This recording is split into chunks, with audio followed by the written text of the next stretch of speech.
wamaze gukora subscribe kuri Ndinare TV. Nitwa Ndinare TV, niyo mazina yanjye. Nicyo kintu mwamenyeho, reka mbabwire. Kuba mwarakoze subscribe si igihombo. Kandi nawe utarayikora, ihutire kuyikora kuko ni byiza ni by'umumaro. Muri iki gitondo bazanye inkuru zitandukanye ziri gutraining hano hanze ngaho za showbiz zitandukanye.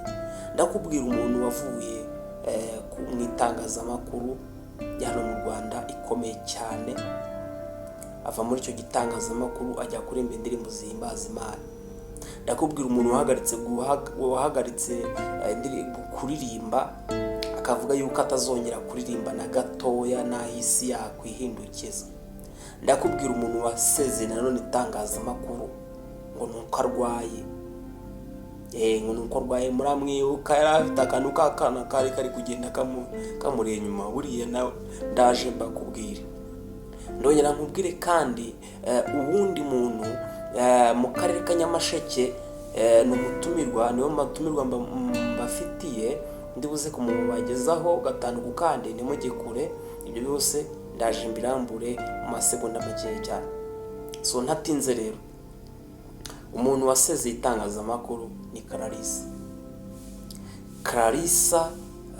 Muramuzi mwese, Emma Clarissa. Ajya akora kuri Radio Rwanda mu masaha yo kumugoroba, muri ndumva akora muri Kazindi Kazi. So murabyumva, Clarissa yasezeye itangazamakuru, asezera RBA. Aravuga ati ngewe ntabwo nkomeza gukora RBA. Icyabimuteye ni iki? Ejo bundi yasohoye indirimbo nziza, so congratulations, ni nziza cyane. Ni indirimbo ya Dawe uri mu ijoro, izina rye ryubahwe, ubwami bwe buze. Hariho ibindi bice bivuga ngo Imana yaramurokoye, ngo Dawe akwiriye icyubahiro, ngo Dawe. So nguko rero indirimbo ni indirimbo yagize n'ibihe byiza cyane, iza mu gihe cyiza cyane, abantu barayikunda cyane. Nawe uze kunyarukira urebe indirimbo ya Clarissa. Ni nziza, bambe ya Claire ni nziza cyane. Ni indirimbo ku bantu bemera idini rya Catholic, ni indirimbo ya Catholic, indirimbo nziza cyane, murabyumva. So rero arasezera RBA, aravuga ko ashaka kwikorera kandi nta kindi kintu kizatuma yongera gusubira muri RBA. So duhindura page tujya ku muntu wasezeye nanone, ku muntu wasezeye kuririmba. Ni umuntu wasezeye kuririmba witwa Theo Sabireba. Theo Sabireba yasezeye kuririmba, avuga yuko atazongera kuririmba na gatoya, na isi yahinduka ikaba paradizo, atazongera kuririmba kubera yuko isi yamaze kuba mbi, ngo isi yamaze kubamo abagome benshi cyane, ngo bamugiriye ishyari, ngo bamurogera umugore ngarwara impyiko. Mbo hari igihe twigeze twicara amamagara abantu nka babiri, ndababwira batese mwaretse tukafata gahunda tukajya gusura umuntu wita Theo Sabireba. Ndakubwiza ukuri, ni umuririmbyi ukomeye hano mu Rwanda. Yaramamagara ngo reka nkubwire ngo twabonye ngo umuntu wita Theo Sabireba ngo ari umuntu wiyemera, ngo kandi ari n'umuntu udashaka gukominikana n'abakene, ngo songo rero niyo mpamvu ngo nawe ngagomba kubona, kandi mu by'ukuri ngo mu kubona kwe ntabwo twebwe bitureba. So rero hari imishyari rikomeye cyane hano muri iki gihugu, hari imishyari rikomeye cyane byagera ku bantu rero baba content creator, bikagorana. Aba content creator burabagira ishyari rikomeye cyane. Mboso rero abantu bacinege gutyo bambwira yuko ibyo bintu bidashoboka, bambwira yuko bitazigera binabaho, yuko kuko ngo hari umunsi bigeze bapanga kujya gusura bari kumwe n'umunyamakuru bita Jado Fils. Ni umunyamakuru ukora kuri Fine FM, ya radio ya ADP hano mu Rwanda, ya radio hano mu Rwanda ADP.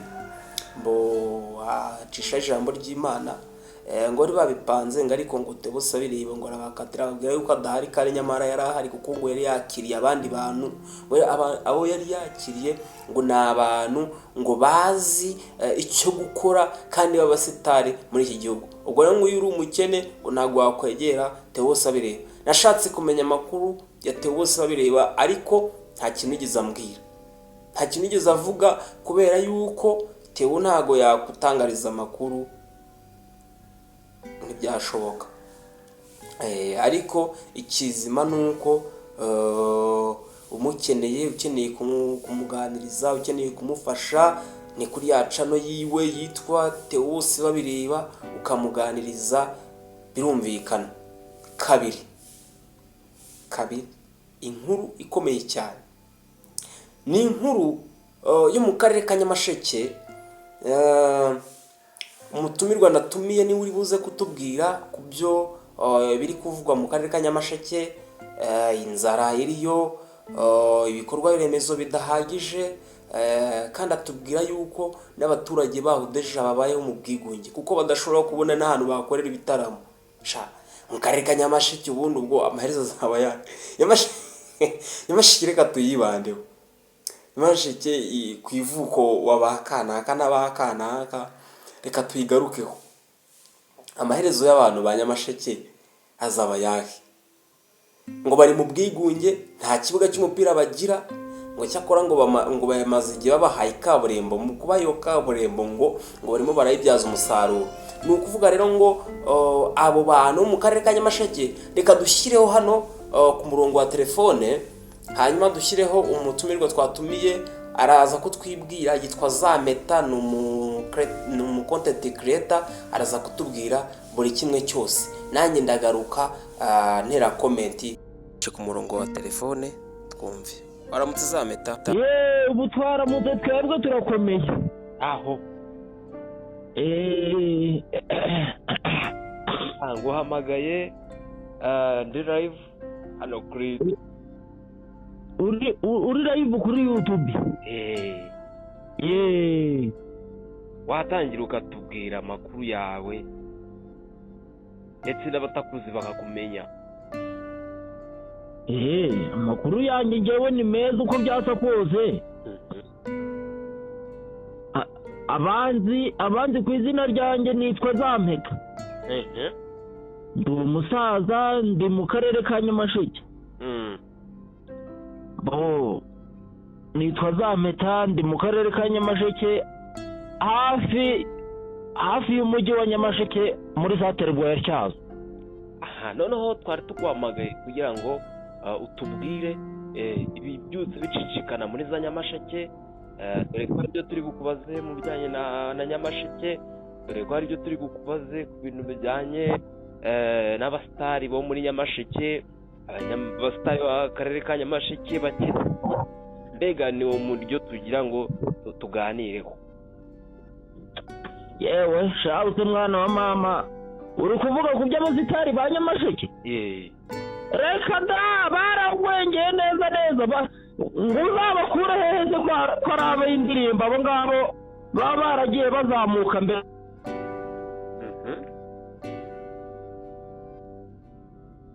Hanyuma se mu busitari bwabo ntabwo bagikorera muri za Nyamasheke? Reka da, ubu ntabo wahasanga muri Nyamasheke, iyo agize icyo abona ahita yigendera. None wowe se kuki utaravayo? Ubu se njye ndi umusitari sha? Ntabwo ndi umusitari, njye ndaho ndasamye nyine. Yewe njyewe ubu njye nshatse nakubwira ko nagwengeye nyine, nasinziriye, ndaho ndasamye mbega muri make. Urumva ndacyari gukora. Ese impamvu wise Zameta ni iyihe? Zameta undi ishaka kuvuga ikiganisha kuki? Zampeta ni ibyishimo, ni umunezero. Ubundi izina Zampeta rituruka kuri Munyampeta. Munyampeta wahe? Munyampeta, ubwo ubundi amazina yanjye asanzwe nitwa Munyampeta Venusiti. Ubwo rero Zampeta ni izina rimaze umwaka ribayeho. Iryo zina rimaze umwaka ribayeho, ariko byose nyine ni ibyishimo, ni umunezero, kwishimana n'abandi, nibyo mbega nashakaga. Mu karere ka Nyamasheke ubashije gusohora video yawe, abantu barayireba bishimye, wabona support mu karere ka Nyamasheke? Mu karere ka Nyamasheke rero mwana wa mama, wenda nubwo uri umunyamakuru reka nkubwire, mu karere ka Nyamasheke nta hantu ushobora kubona umunyamakuru n'umwe. ushobora kujya mu mujyi nimugoroba ugashakisha umuntu ushobora kuba azwi ukamushakisha ukamubura.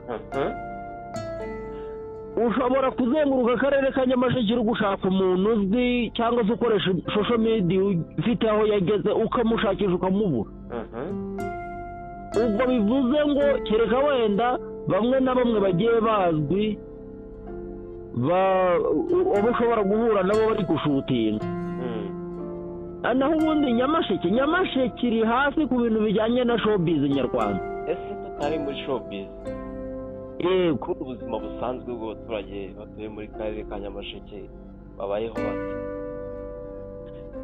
Uko byasa kose ntabwo navuga ko babayeho nabi, kuko ndebye mu gace k'iwacu ababurara ni bakeya.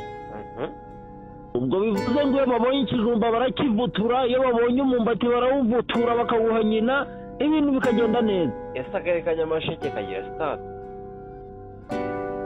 Stade ntabwo yubatse neza ariko irahari. Hari ikibuga, ubwo nirashita ikibuga kuko ntabwo ari stade nyine. Stade njyewe nkeka ko ari yayindi bayubatse. Hanyuma se ubu ni nk'igiki mwifuza ku bantu bakurikira za Mpeta? Ni nk'igiki mwifuza ko bakora ku buryo ki nawe ubwawe nyine ni nk'igiki wabasaba?